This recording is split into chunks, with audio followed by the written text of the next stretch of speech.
Ndichikutambirai zvekare pano paHadzira 263 pano panjenge ndichikuzivisai manews updates ezvinhu zviri kuitika munyika yedu yeZimbabwe. Saka kana uchiri munyowani paHadzira 263 kusubscribe mahara wotena on the notification bell so that patinodzoka neimwe post uchange uchingozvionera. Pana paHadzira 263 muchange muchiwana manews updates ezvinhu zviri kuitika munyika yedu yeZimbabwe nguva iripo. Saka usadye manonoko panyaya dzekusubscribe. Mudikani malikes enyu akatikoshera futi zvikuru zvinobatsira kuti video rine ringe richifamba kuhama neshamwari. Vanenge vasati vaona this video vanova vachibatsirikana nekuona this video. Vadikani, ndicharova first update. Ndarova first update ndichapesera nedzidziso kuvanhu vari kubirwa mari nenzira dzakasiyana siyana. Vadikani, chenjedzo iyi yakakosha kuvanhu. Kana uri munhu anorarama achiita zvebusiness kana kunotenga even kushop kupowa change, yakakosha advice yamuchapiwa kumberi. Inde kubirwa kuri kuitwa vanhu vakawanda nenew trick iri ndanga ndisingarizivi. Sekuziva kwamunozviita manews updates panapa tunoita mabatanidza tunoita kuti muwane manews updates akati one day pasame video. First update yanchatanga kukuzivisai update revakadzi veZanu-PF apo pavanga vachitaura kuti Mwari akataura nevanhu kuti President Mnangagwa vatonge kusvika 2030. After vataura izvizvi, video iri ranga ritendera mastreets esocial media. President Mnangagwa ivo mbunye vakabva vabuda mastreets esocial media vachiti kana ndakuda kubva zvamuri kutaura muchiudzana izvo manyepo, inini handina zvandakatsigira kana kutaura. Ine nguva yangu ndakatonyora pasi. Nyaya idzi handikwanisi kuedzeredza kana kutapudza, dzinouya dzine proof yevideo. Saka zvada kutanga kuita kutanga kuisira video revakadzi ivavo. Vapedza kuona video revakadzi ivavo vandaisara President Mnangagwa vachizvitaurira. Ngatimbone video revakadzi ava. As I remember it, taura kuti inoda kuti waMnangagwa wawedzere utongi hwawo kusvika 2030, meaning from 2028 wawedzerwe 2 years. Say maprovinces ese wakaona vanogutsikana nekutungamira kwaMnangagwa nemaprograms nemaprojects zvese zvawakasimudza mukati menyika panguva yawo yawaitungamira. Saka maprovinces ese pawakaita maresolutions awo wari kumaprovinces kwawo, to our surprise kuti tese takabvumirana kuti wanofanira kusvika 2030 vari pachigaro, nekuti iwo ndiwo wakauya nevision, ndiwo wakapiwa muono naMwari kuti vanhu vemuZimbabwe vanofanira kuwedzerwa magariro avo ave akasimukira. Dzimwe nyika dzatakagarisana nadzo, vamwe vakasimukira mugariro wavo kuti munhu anenge afanira kunge ane mari yaanayo pamwedzi wega wega. Ndizvo zvakatariswa naMnangagwa kuti by 2030 tinofanira kunge tava upper middle income. Saka kuwapa upper middle income zvoreva kuti tinenge taane kugara kuri nani. Saka takaona kuti maitiro avo, mavakiro avari kuita, migwagwa, zvipatara, zvese zviri kusimuka, maindastry zvese zviri kusimuka, tiri kuda kuti wazvipushe zvisvike pa2030. Ipapo wozosiya zvaapari nani. Hapana chakamboipa munhu kana aoneswa muono isusu tichitsigira, tofunga ndo zvatingafarire kuti zviitika. Zvino tinobva taenda panyaya yekuti tiri along the 2030 resolution number 1.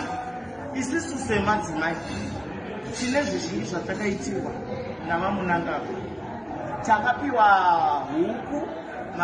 Next video President Mnangagwa vachitaura mashoko andambotanga kutaura paipai ndichiti vaiti vakatonyora pasi, ende hanzi ndinoteedzera bumbiro remutemo.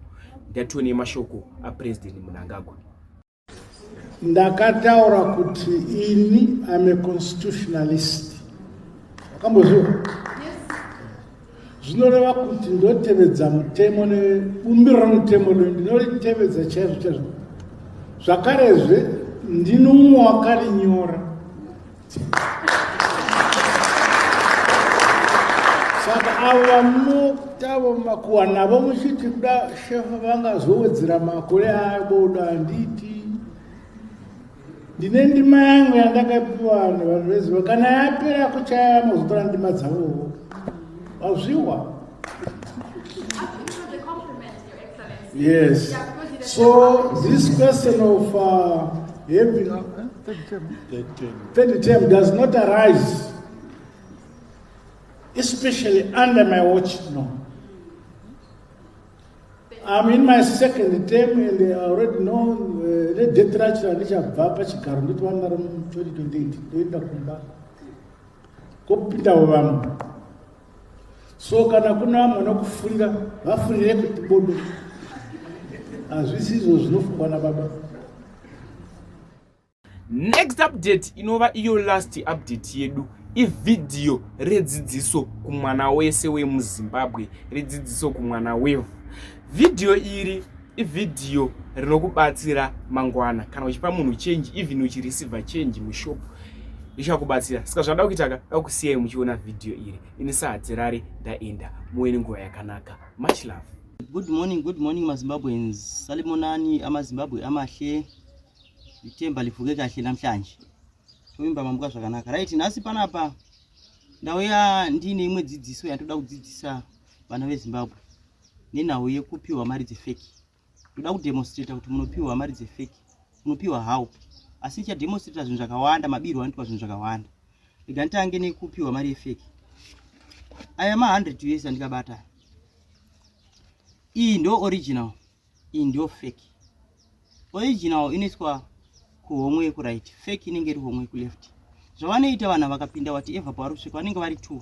Aupiwa mari dzefake nemunhu ari 1. Anosvika okupa mari inenge iri original. Anokupa mukana wokuvheta.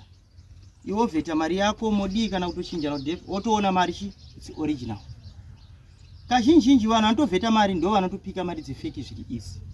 Why ndikudaro? Iwo zvavanobva vaita mumwe wacho ari paside anobva reverse deal obva ati shamwari ande tozonotengera kumberi chitidzorera hedu mari yedu. Pari kukudzorera mari the very moment uchingomudzorera ka obva aita wanga akuisa mhomwe akutobudisa iye fake anongochinjanisa obva kuti tingotengai. Iwewe pfungwa dzako dziri kuti ini ndavheta mari kare hapasisina futi time yekuvheta kechitu wakutoikanda mungava mucash box whatever mutiwo paunoisa mari watosara une mari yefake. Tabva ipapo takuuya pane mamwe mabirwo aunoitwa mari nenhau yokumbirwa change. Unobirwa zviri pachena zvokuti unotoshaura kuti mari yabiwa sei. Sometimes unonga unotadza kuziva futi kuti mari yaita sei yabiwa sei. Zvavanoita anouya futi okupa $100 oti ndikukumbirawo change ma $10. Anotokuudza mari yaari kuda ma $10. Iwo watambira mari yake. Mari yaanokupa inenge iri original futi 100 US yei. Ava vasiri vefake ava vave kubava ndokutaura nezvavo. Ava vafambiri mari dzefake. Iwewe paunokumuverengera ma $10 achingotambira ma $10 aya maoko evanhu ivavo akachenjeresa notowana jaira basa. Achitambira muri kuona zvakaita chiguno changu achitambira anodai anobva apeta mari so obva abata mari yakadai. Anobva kuti mandipa mari yakashota. Iwewo it's obvious chamuti tuone ndiverenge zvakare.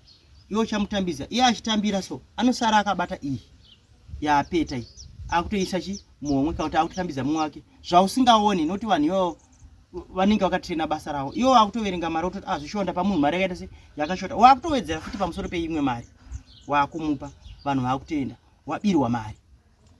Tabva ipapo zvakare takuya kune vanoti ndakazongowana mota mangu makavhurwa makabiwa pamwe ndakabirwa nemushonga kuita havabeni mushonga. Vanhu ava zvavanoita pakupaka mota chenjerera paunonopaka mota kuti hapana here munhu ari padhuze newe akamira padhuze nemotikari especially anopira gotsi motikari.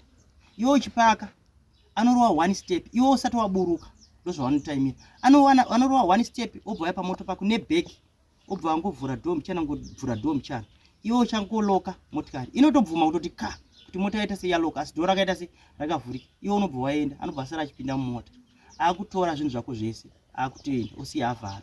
Iwewo akutora kuti ndakazongowana mota mangu musina zvinhu asina ndakaloka, iwe wanga usina kuloka.